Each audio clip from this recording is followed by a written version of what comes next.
A false witness will not go unpunished, and he that speaks lies will perish. Child.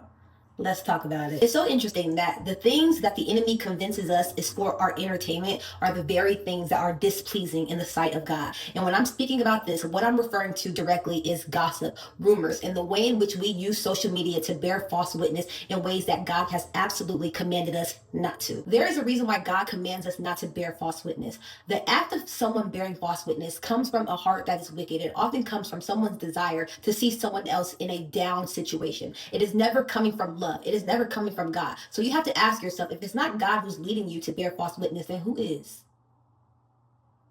Yeah. So one of the things that I love is how God allows for me to use my real world experience to truly bring the word to light and give me a better understanding of why this is so significant. So I am an attorney, and not just any attorney. I am a trial lawyer. And so I have been on the receiving end of someone bearing false witness in a trial that I was litigating. And so it was a witness who was testifying. And what was so interesting is that the witness understood what the story was because the story was the truth. This is what actually happened. However, when the witness got on the stand, the witness decided to add in all of these additional facts in hopes to make the story more appealing, to make it more grand. He put a 10 on it and made it all the way live. And he thought that this would be for the betterment of the case. But in reality, what this did was ruin the entire integrity of the case. Not only did the judge recognize that the witness was not telling the truth because the information that was presented just did not add up, but it also just made the client's situation a lot more difficult because now it caused the judge and the jury to have to question the veracity of everything that was presented in that trial.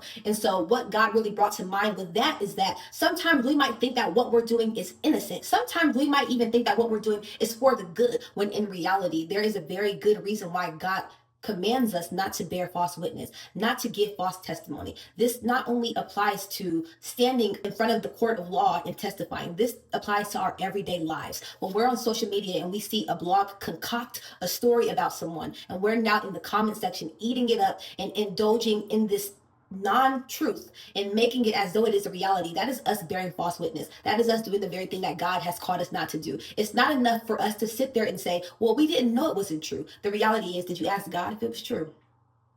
Unlikely, because if you did, God would make it very clear to you that he did not want you engaging in that type of debauchery. Nevertheless, we participate in it because the enemy leads us to believe that it's innocent. It's gossip. It's just social media. But so many people are making a living out of bearing false witness. And so just because you might think it's innocent does not mean that it is.